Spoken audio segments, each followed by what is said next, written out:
الحمد لله فاتح البركات لمن توجه لجنابه ومجزل الهبات لمن وقف بأعتابه تعرف على عباده بنعمه فعرفوه وأحب أهل مودته فأحبوه غمر ديام وجوده الباب المتعرضين لنفحاته فأمست مخضرة بعشب فضله مزهرة بزهر هباته اللهم صل وسلم على سيدنا محمد مفتاح باب رحمة الله عدد ما في علم الله صلاة وسلاما دائمين بدوام ملك الله وعلى آله وصحبه أما بعد.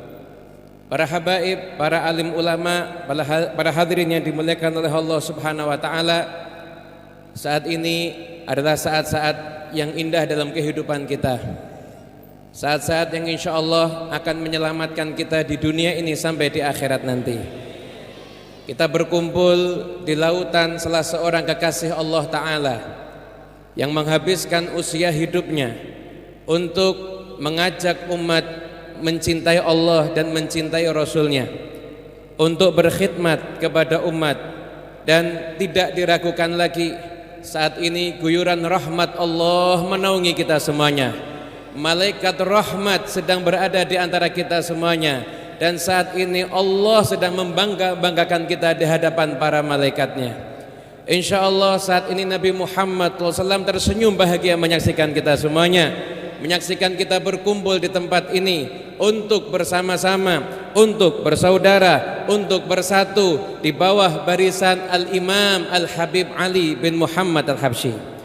Oleh karena itu, tepatlah kiranya di waktu yang berbahagia ini, mari kita semuanya buka hati kita untuk mendengarkan bagaimana sekelumit dari kisah hidup perjalanan seorang imam yang besar ini, Al-Habib Ali bin Muhammad Al-Habsyi. Habib Ali bin Muhammad Al-Habsyi lahir dari pasangan yang saleh dan salihah. Ayah beliau Al-Habib Muhammad bin Husain Al-Habsyi adalah seseorang yang membaktikan usianya untuk berkhidmat kepada umat Nabi Muhammad.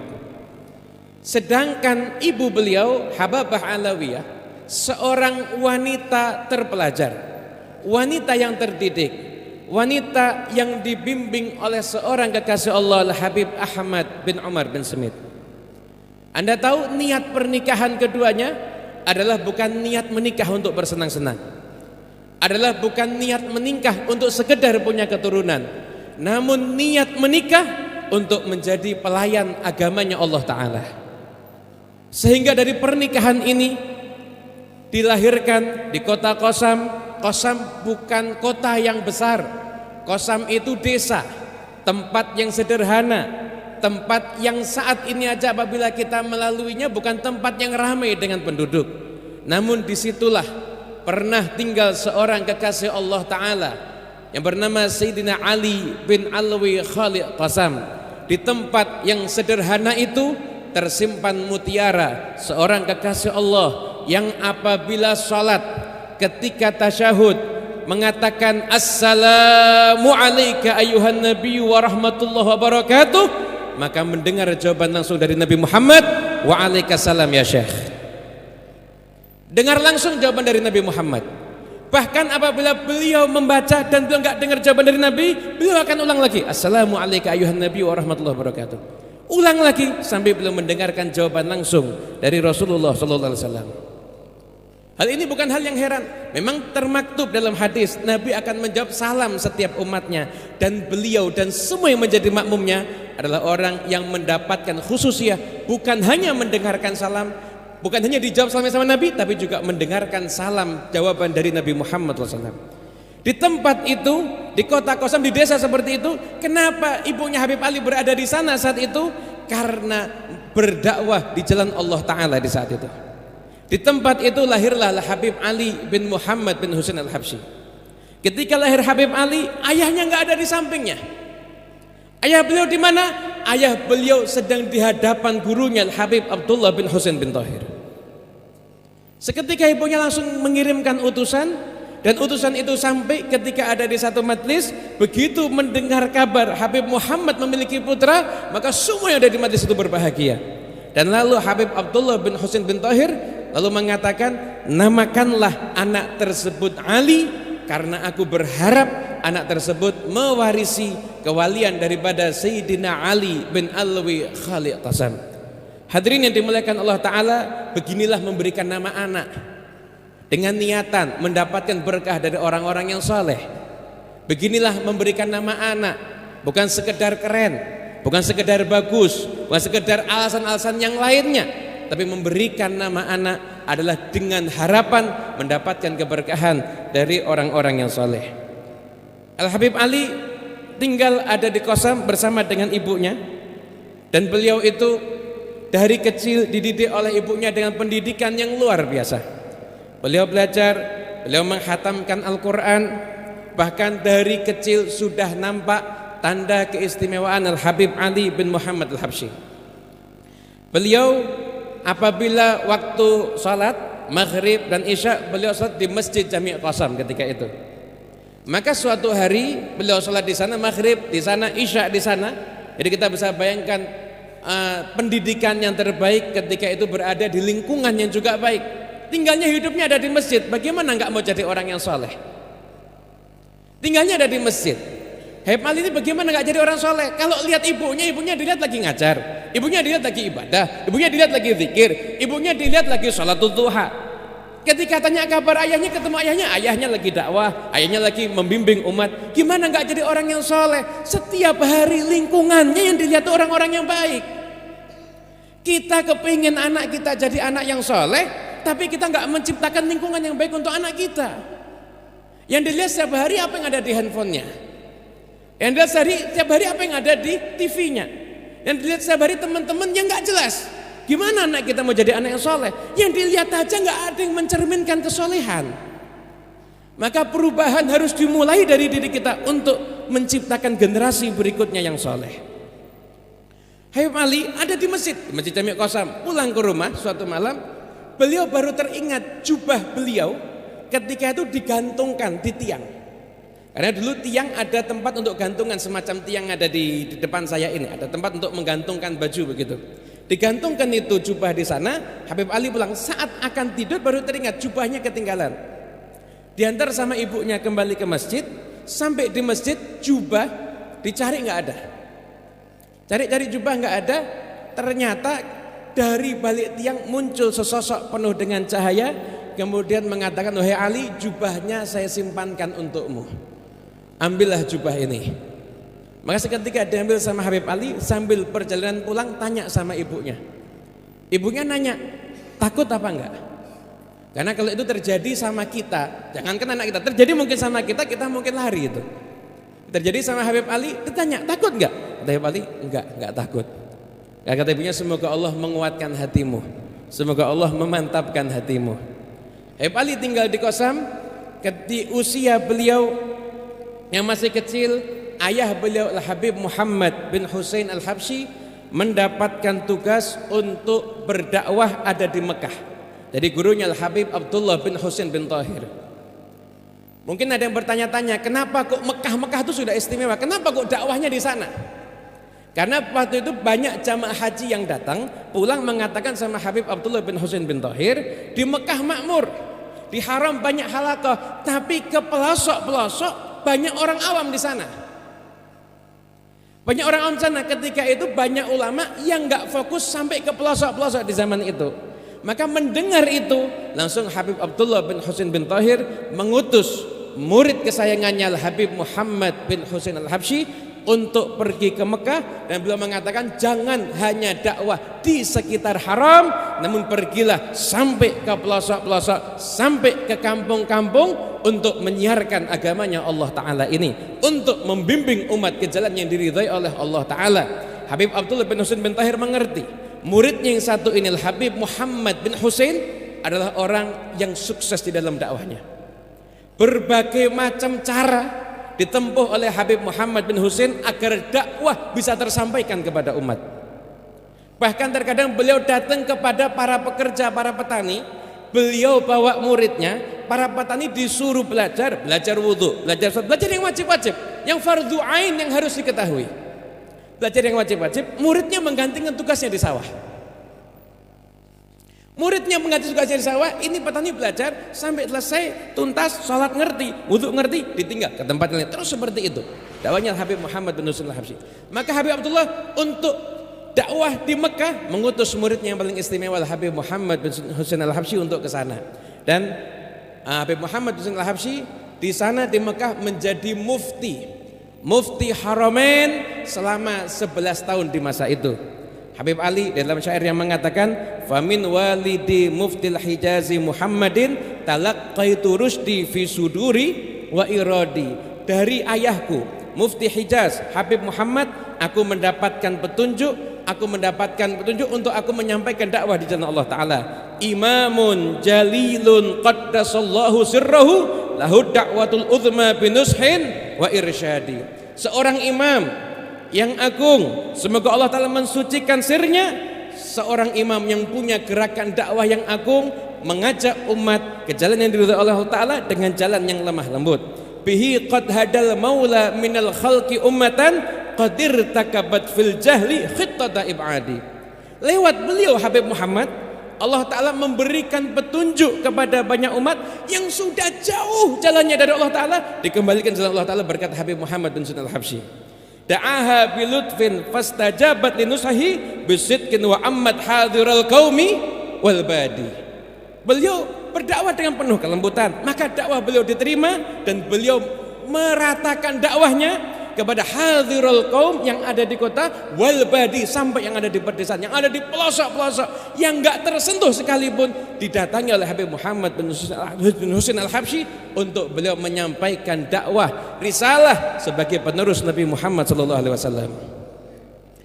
Ayahnya pergi ke Mekah, Habib Ali tinggal di Qasam. Ketika ayahnya di Mekah, maka ayahnya mendapatkan kabar dari Al-Habib Umar bin Hasan Al-Haddad bahwasanya Habib Ali di Qasam itu setelahnya udah pindah, karena semua yang ada di Qasam ilmunya sudah diambil sama Habib Ali. Di usia kecil yang belum ada 10 tahun di saat itu, Habib Ali sudah dikenal anak yang paling cemerlang keilmuannya. Maka diperintahkan untuk pindah ke kota agar berguru dengan para ulama yang ada di sana. Sehingga akhirnya dalam perintah kemudian nggak langsung ditaati, nggak langsung dipenuhi perintah itu, musyawarah dulu dengan guru beliau Habib Abdullah bin Husain bin Tahir. Perjalanan dari Qasam ke Masileh, berjumpa dengan Habib Abdullah bin Husain bin Tahir, kemudian mendapatkan doa, mendapatkan ijazah dan sebagainya. Barulah Habib Ali kemudian tinggal ada di Sewun dan belajar dengan para ulama yang ketika itu ada di Sewun. Di antara guru-guru Habib Ali yang ada di Sewun adalah Habib Muhsin bin Alawi As-Segaf. Habib Muhsin bin Alawi As-Segaf dari sejak Habib Ali kecil sudah melihat bahwa anak ini punya keistimewaan. Setiap Habib Ali lewat, beliau berjumpa dengan Habib Ali, maka beliau selalu membacakan firman Allah Ta'ala, wa nuridu anna munna 'alal ladzina stud'ifu fil ardi wa naj'alahum a'immatan wa naj'alahumul warithin. Allah Ta'ala berfirman di surat Al-Qisas ayat yang kelima, dan kami hendak memberi karunia kepada orang-orang yang tertindas di muka bumi, kami akan jadikan mereka pemimpin dan kami akan menjadikan mereka sebagai pewaris. Habib Muhsin bin Alawi As-Segaf di usia Habib Ali yang masih dini sudah menangkap bahwa anak ini akan menjadi pemimpin, bukan pemimpin daerah, bukan hanya pemimpin di dalam pangkat, namun pemimpin para aulia yang ada di zamannya di saat itu. Kemudian Habib Ali tinggal ada di kota Sewun, beliau belajar dan beliau berkhidmat dengan para ulama yang ada di sana sampai akhirnya beliau mengalami satu peristiwa yang luar biasa. Peristiwa yang bagi saya termasuk salah satu peristiwa penting yang terjadi dalam kehidupannya Habib Ali bin Muhammad Al-Habsyi. Peristiwa apakah itu? Peristiwa itu adalah Habib Ali di Sewun sudah punya kebiasaan dari sejak beliau itu kecil gemar untuk menyambut tamu. Nah, suatu hari yang datang ke Sewun itu banyak tamu dan Habib Ali mati-mati tuh mau nyambut tamu, dan ketika itu beliau ngundang para ulama. Setiap ada ulama ke Sewun, Habib Ali pasti pengen ngundang untuk makan di rumah beliau. Dan saat itu beliau miskin, nggak punya apa-apa. tapi akan memaksakan diri, pokoknya penting bisa nyambut tamu, apalagi tamunya para ulama. Maka di saat itu kedatangan tamu seorang yang mulia, Al-Habib Idrus bin Umar Al-Habsyi, dan para ulama, para pembesar, para aulia datang ke rumah Habib Ali.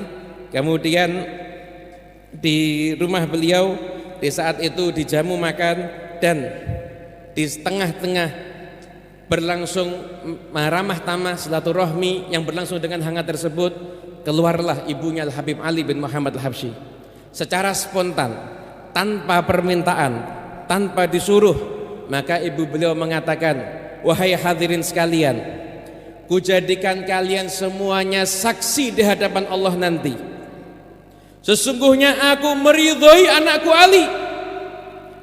Saksikanlah, aku ridho kepada anakku Ali. Ali enggak pernah menyakiti aku, enggak pernah melanggar perintahku, enggak pernah berbuat hal yang menyusahkan diriku. Maka ketika itu Habib Ali kemudian bersyukur dan mengatakan, wahai para hadirin, saksikanlah, kalian semua menjadi saksi atas keridhaan ibuku ini, dan jadikan ini saksi sampai nanti di hadapan Allah Ta'ala. Peristiwa yang luar biasa, seorang anak yang ibunya bersaksi bahwasanya ibunya ridho kepada dirinya. Hadirin yang dimuliakan Allah Ta'ala, keridhaan Allah itu ada pada keridhaan orang tua. Tanyakan kepada diri kita masing-masing, sudahkah kita mendapatkan keridhaannya orang tua kita semuanya? Sudahkah kita berusaha, berikhtiar untuk mendapatkan keridhaannya orang tua kita semuanya?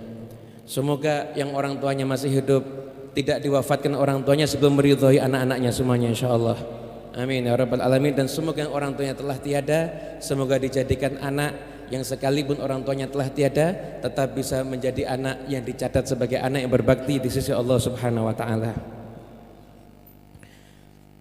Bimbingan daripada Habib Alawiyah membimbing Habib Ali, luar biasa. Habib Ali menjadi seorang pemuda yang terkenal dengan keilmuannya, dan di usianya yang ke-17 tahun Habib Ali diminta oleh ayahnya untuk pergi ke Mekah. Ayahnya sudah merindukan beliau. Dari kecil mungkin hampir-hampir nggak ada waktu istimewa antara Habib Ali dengan ayahnya, karena ayahnya sibuk berdakwah. Dan jangan dikira sibuk dakwahnya Habib Muhammad itu berarti menelantarkan Habib Ali, enggak. Justru kesibukan dakwah Habib Muhammad adalah pendidikan untuk Habib Ali bin Muhammad Al-Habsyi. Karena guru beliau ketika itu mengatakan, Muhammad bin Husain berdakwah dengan luar biasa, Allah Ta'ala akan menjadikan beliau senang dengan keturunan-keturunannya, dan banyak dari keturunannya yang akan menjadi seorang ulama. Dakwahnya di luar untuk mendidik anaknya yang di rumah. Itulah Habib Muhammad bin Husain Al-Habsyi. Habib Ali pergi ke Mekah.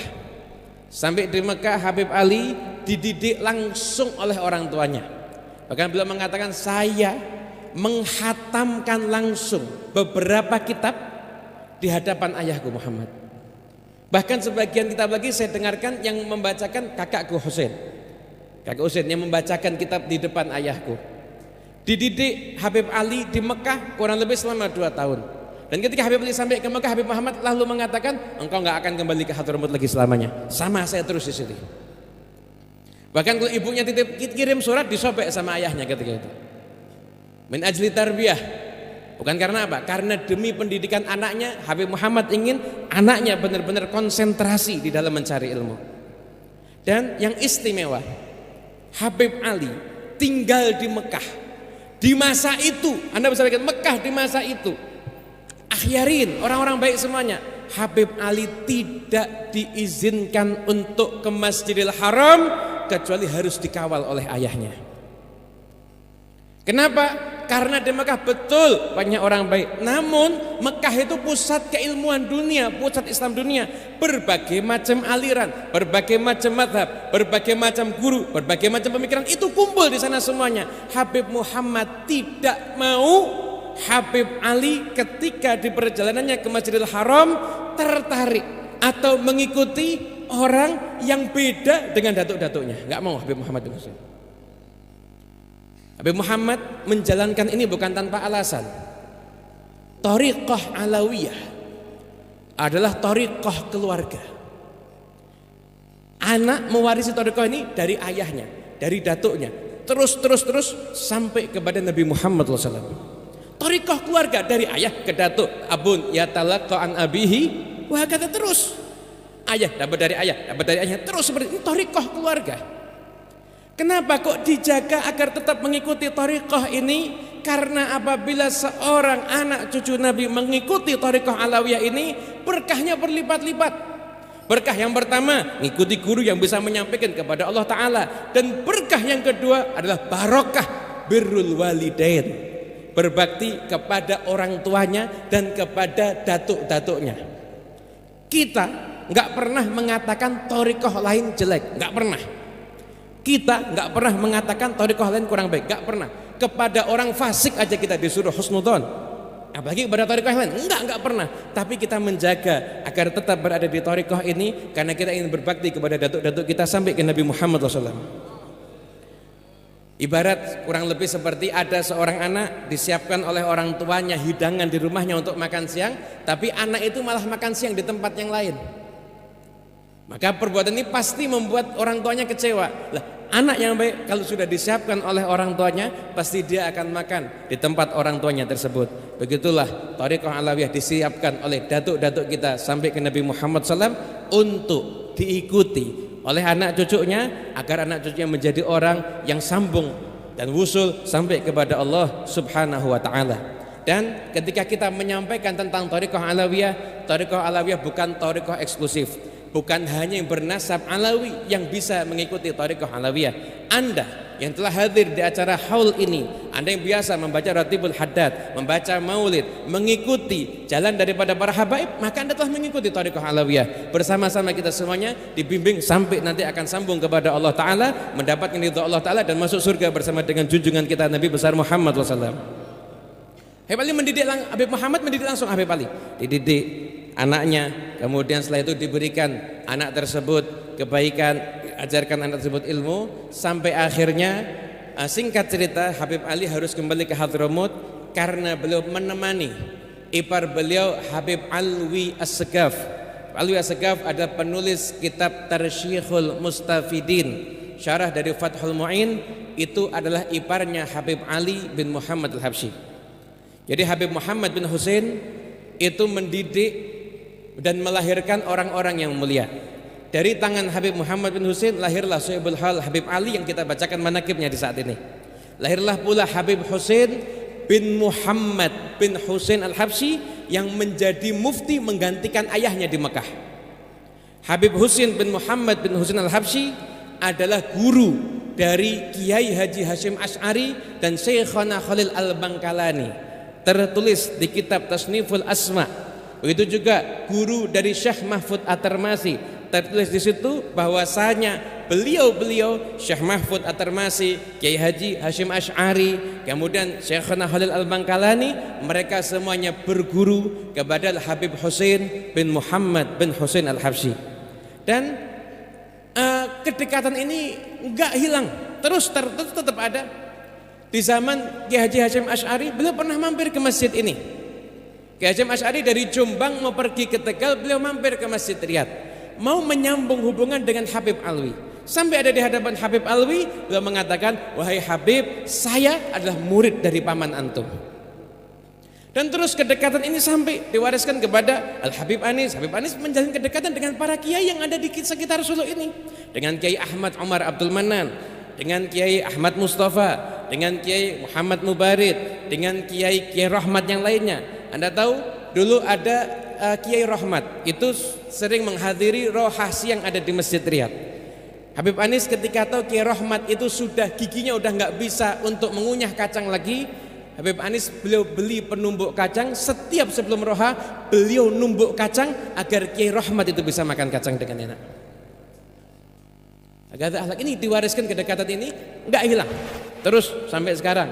Bahkan di Haul Solo dulu juga diisi oleh para kiai. Di Pasuruan ada Kiai Abdul Hamid, ada Kiai Ahmad Jufri, ada Kiai Ahmad dari Pacar Keling, dan semuanya kedekatan itu tetap berlangsung, sama-sama berjalan satu shaf, satu barisan yang erat, dibimbing oleh Imamul A'zam Habibuna Muhammad sallallahu alaihi wasallam.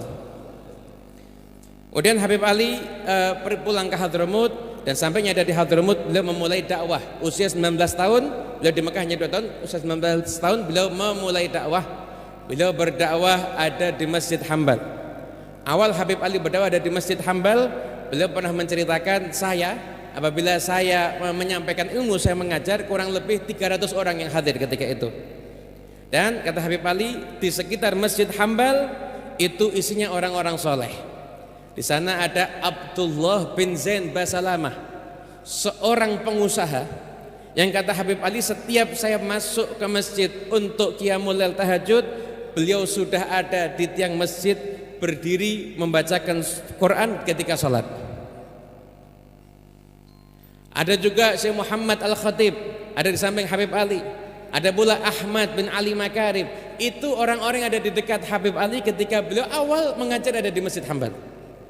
Terus sampai akhirnya Habib Ali membangun rubat, membangun pondok pesantren yang pertama di Hadramut ketika itu. Habib Ali ketika mau membangun pondok pesantren, dalam kitab Jawahirul Anfas dikisahkan, beliau nggak punya apa-apa, tapi beliau siap capek, beliau siap bangun pondok pesantren. Tujuannya untuk apa?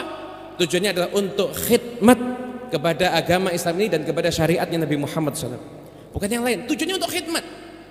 Habib Ali dia bangun pondok pesantren dengan harta yang dia punya, beliau mulai untuk bangun pondok pesantren, dan Allah Ta'ala menggerakkan seorang yang soleh. Kemudian pondok pesantren tersebut dibangun berkat bantuan dari sebagian orang-orang yang soleh yang ingin ikut andil di dalam dakwanya Habib Ali. Kemudian beliau membangun Masjid Riyadh. Terus seperti itu dakwah Habib Ali, dan tidak bisa dilupakan Habib Ali Al-Habsyi. Di antara rahasia kesuksesan beliau, selain ibunya, selain ayahnya, beliau mendapatkan seorang guru yang istimewa, yaitu Habib Abu Bakar bin Abdullah bin Thalib Al-Attas. Pertemuan Habib Ali dengan gurunya itu bisa dihitung jari. Namun pertemuan itu menyisakan kesan yang luar biasa dalam hidupnya Habib Ali. Bahkan dalam syair-syairnya Habib Ali, beliau sering kali memuji gurunya tersebut. Pertemuan yang bisa dihitung dengan jari tapi meninggalkan kesan sampai beliau wafat. Habib Abu Bakar bin Abdullah bin Thalib Al-Attas, beliau mengatakan, yang tadi telah disampaikan di dalam manaqib yang bahasa Arab, bahwasanya beliau mengatakan pada Habib Ali, wahai Ali, engkau telah aku sodorkan kepada Nabi Muhammad sebanyak 20 kali. Disebut-sebut Habib Ali di hadapan Rasulullah sebanyak 20 kali oleh gurunya Habib Abu Bakar bin Abdullah bin Thalib Al-Attas. Pertemuan singkat namun meninggalkan kesan yang luar biasa. Habib Ali sangat mencintai gurunya, bahkan terus beliau mahabbahnya kepada guru yang mahabbah yang shadiqah, sampai-sampai dikatakan Asy-Syaikh ka Abi Bakar Al-Attas wal murid ka Ali Habsyi wa illa fala. Guru seperti Habib Abu Bakar Al-Attas, murid seperti Ali Habsyi. Kalau begitu, nggak seperti itu, berarti bukan. Karena kedekatan yang luar biasa antara Habib Abu Bakar Al-Attas dengan Habib Ali bin Muhammad Habsyi. Kan Habib Ali beliau pernah mendatangi gurunya, kemudian beliau mengeluh, wahai Habib. Habib Ali mengeluh. Apa yang dikeluhkan sama Habib Ali? Habib Ali mengeluh, Habib, saya tidak bisa beramal seperti orang-orang soleh terdahulu. Habib Ali ngeluh, saya amalnya kurang, saya nggak bisa beramal kayak orang soleh terdahulu. Anda tahu amalnya Habib Ali, Ramadan tiap malam tarawih 10 juz. Itu masih ngeluh amalnya kurang. Tiap malam 10 juz, 3 hari sekali khatam Quran ketika tarawih. Habib, amal saya kurang. Kemudian kata Habib Abu Bakar Al-Attas, tenanglah ya Ali, engkau nggak usah khawatir. Insya Allah saya sudah punya amal, dan amal saya juga mencukupi untuk kamu insya Allah. Yang amalnya 1 malam 10 juz itu masih merasa kurang, itu Habib Ali. Kemudian Habib Ali mengatakan semua orang, beliau ketika menasihatkan kepada putrinya Habibah Khadijah, beliau mengatakan, wahai Khadijah, wahai putriku, engkau enggak berjumpa dengan Habib Abu Bakar, tapi engkau mencintainya. Dan ini berlaku juga untuk kita semuanya. Insyaallah kita semua pecinta Habib Abu Bakar Al-Attas. Kita enggak berjumpa dengan Habib Abu Bakar, tapi kita mencintai Habib Abu Bakar Al-Attas. Apa kata Habib Ali? Dan semua. Habib Abu Bakar Al-Attas mengatakan, semua yang mencintai aku yang menjadi sahabatku, aku akan penuhi semua urusan dunianya bahkan sampai akhiratnya.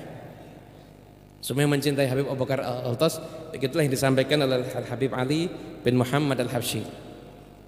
Terus berlangsung dakwah. Habib Ali menjalankan dakwah dengan penuh kesantunan. Beliau mengajarkan husnudzon. Apabila Anda baca kalam-kalamnya Habib Ali, husnudzon, husnudzon, husnudzon, hidupkan tauhid, terus seperti itu. Habib Ali berdakwah dengan memberikan suri tauladan. Beliau bukan hanya pandai memberikan mau'izatul hasanah, namun beliau juga menjadi uswatun hasanah. Bahkan pernah dikisahkan, suatu ketika terjadi di kota Bur. Kota Bur itu beda kota dengan Sewot. Terjadi satu perselisihan. Jadi ada satu kasus pembunuhan. Dan ketika itu sudah hampir perang. Ayah dari yang terbunuh akan menuntut kisos. Dan pelaku pembunuhan itu harus dihukum mati, namun akan dibela oleh sahabat-sahabatnya. Habib Ali masuk ke kota mendengarkan itu. Habib Ali langsung mendatangi kota Bur ketika itu. Sampai di sana Habib Ali menyaksikan setiap rumah sudah siap dengan senjatanya masing-masing ketika itu. Maka Habib Ali pertama kali mendatangi pelaku pembunuhan tersebut. Begitu Habib Ali mendatangi pelaku pembunuhan itu, langsung bersimpuh dia di hadapan Habib Ali, mengakui saya salah dan saya adalah pelaku pembunuhan itu. Ikrar, saya pelakunya. Saya melakukan dan saya mau diapakan terserah. Namun kalau terjadi sesuatu, saya sampai dihukum mati, pasti kerabat saya yang akan marah. Wali mendatangi ayah dari yang terbunuh. Dan ketika itu ayah dari pihak yang terbunuh sudah dirayu selama 2 hari. Masih nggak bergeming, pokoknya tuntut balas hukum mati. Nggak ada pilihan lain. Bahkan saya sampai mengatakan sampai kiamat tetap saya akan menuntut balas. Ketika Habib Ali datang, Habib Ali rayu. Habib Ali mengatakan, maafkan. Orang memaafkan itu mulia. Orang memaafkan itu adalah orang yang hebat. Anakmu udah tiada. Kalau kamu membunuh balas, anakmu juga nggak akan hidup. Anakmu sudah tiada. Ketahuilah pelaku pembunuhan ini adalah keturunan orang yang mulia. Siapa tahu engkau akan ditolong sama kakeknya. Dirayu sama Habib Ali. Dan Habib Ali membawakan firman Allah Ta'ala, wa man ahyaha faka'annama ahyan nasa jami'a. Barang siapa yang memaafkan dari kisos, membiarkan hidup, maka seakan-akan dia membiarkan hidup semua manusia. Mendengarkan itu, maka ayah dari pihak yang terbunuh kemudian terdiam saat Habib Ali mengumpulkan semua pihak dari keluarga pembunuh dan semua pihak yang akan berperang dari keluarga yang terbunuh. Sampai di tempat itu mulailah terdengar suara-suara yang akan mengatakan balas dendam, kita tuntut, kita habisi, kita bunuh dan lain sebagainya. Di tengah suara-suara yang seperti itu, maka ayah dari anak yang terbunuh kemudian berdiri dan mengatakan, ya ma'syarul hadirin, wahai semua yang hadir, ini samahtuh, saya sudah memaafkan dia dan saya memaafkan semua kesalahannya lillahi walir rasuli sallallahu alaihi wasallam wali ali habsyi. Saya maafkan kesalahan pelaku pembunuh ini karena Allah, karena Rasulullah dan karena Ali Habsyi. Fabaka wa abkal hadirin, maka menangis semuanya dan menangis saya hadir di tempat itu dan tidak terjadi pertumpahan darah, enggak jadi perang saudara karena islah, karena usaha daripada Habib Ali bin Muhammad Al-Habsyi. Akhlak yang mulia yang Habib Ali ajarkan. Bahkan beliau setiap akan tidur, beliau Habib Ali selalu berdoa. Siapa yang didoakan sama Habib Ali? Bukan orang yang menyumbang pembangunan beliau, bukan sekedar itu. Sama didoakan sama Habib Ali, Allahumma samih kullaman asa'a ilayya. Ya Allah, maafkanlah semua orang yang berbuat salah kepadaku. Habib Ali memaafkan, Habib Ali meminta Allah memaafkan semua orang. Orang yang bagaimana? Semua orang yang berbuat kesalahan kepada Habib Ali bin Muhammad Al-Habsyi. Berlalu kehidupan Habib Ali, beliau menjalani kehidupannya dengan penuh keistimewaan dengan penuh suri tauladan yang gak mungkin akan kita bacakan semuanya di tempat yang penuh dengan keberkahan ini. Namun yang sedikit tadi semoga bisa menjadi sebab wasilah kita bisa mengenal Al-Habib Ali bin Muhammad Habsyi. Saat ini disebutkan Habib Ali, Habib Ali, Habib Ali. Maka kita sekarang mengetahui kenapa beliau disebut-sebut sedemikian rupa. Beliau Habib Ali wafat pada hari Minggu di waktu zuhur, Yaumul Ahad, di waktu zuhur, di tanggal yang seperti ini, di bulan yang seperti ini, tahun 1333 Hijriah. Ketika itu merupakan kabar duka untuk seluruh kaum muslimin yang ada di saat itu. Berbondong-bondong orang menghadiri jenazah Habib Ali. Bahkan ketika itu jenazah Habib Ali yang mengantarkan beliau sampai ke tempat peristirahatannya gak bisa kelihatan mana yang paling depan dan mana yang paling belakang. Terdengarlah suara tangisan, terdengarlah suara rintihan karena belum rela berpisah dengan Al-Habib Ali bin Muhammad Al-Habsyi. Masyarakat merasa kehilangan, bahkan sebagian di antara mereka setelah wafatnya Habib Ali mereka mengatakan kami sekarang hidup di dunia. Tanya orang, kau sebelumnya kamu di mana? Kami sekarang hidup di dunia. Sebelumnya kamu di mana? Selama Habib Ali Habsyi hidup, kami enggak serasa hidup di dunia, kami serasa hidup di surga. Kenapa hidup di surga? Karena mereka hidup di tengah-tengah masyarakat yang enggak ada permusuhan. Wa naza'na ma fi sudurihim min ghillin ikhwanan ala sururim mutaqabilin. Mereka hidup bermasyarakat enggak ada benci, enggak ada permusuhan, enggak ada saling dendam, ketemu dalam keadaan berbahagia. Ibaratnya seperti itu. Kami hidup di dunia ini baru tahu hidup di dunia setelah wafatnya Habib Ali Habsyi. Sebelumnya kami hidup serasa di surga. Dan alhamdulillah majlis ini karena mengenang Habib Ali Habsyi kita serasa di surga insyaallah. Dan semoga berkah majlis ini Allah Ta'ala akan jadikan kita semua sampai kepada surganya Allah Ta'ala bersama dengan junjungan kita Nabi besar Muhammad SAW.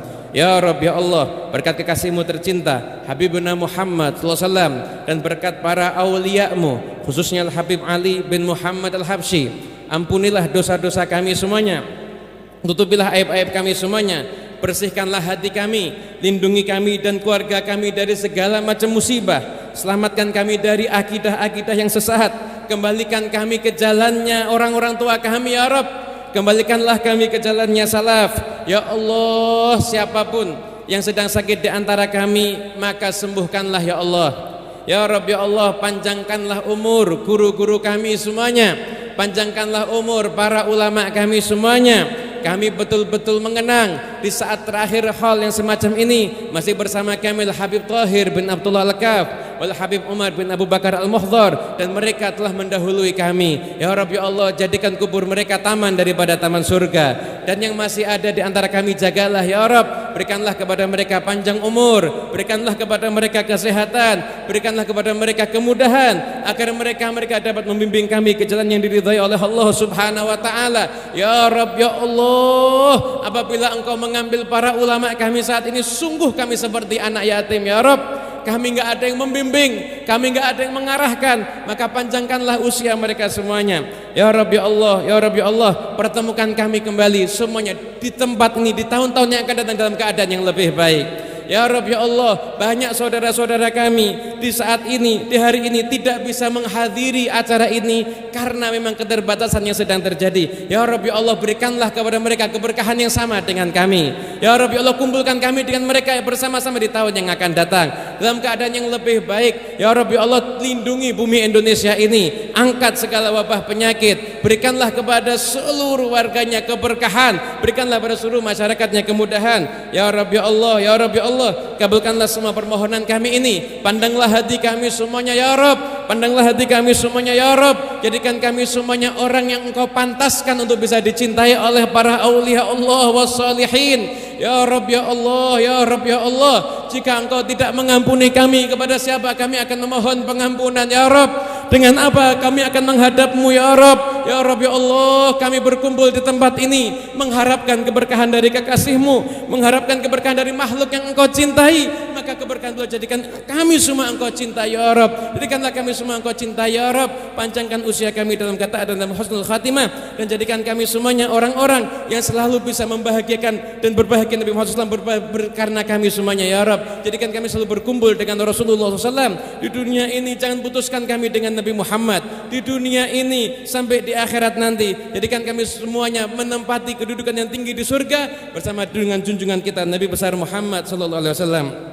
Abi fanfa'na bi barakatihim wa dinal husna bi hurmatihim wa amitna fi tariqatihim wa mu'afatin minal fitani. Rabbi faj'al mustama'na ghayatu husnul khitami wa atina ma qad sa'alna min atayakal jisami wa akrimil arwaha minna bilika khairil anami wa blighil muhtara anna min salatin wa salamil hamdulillah rabbil alamin.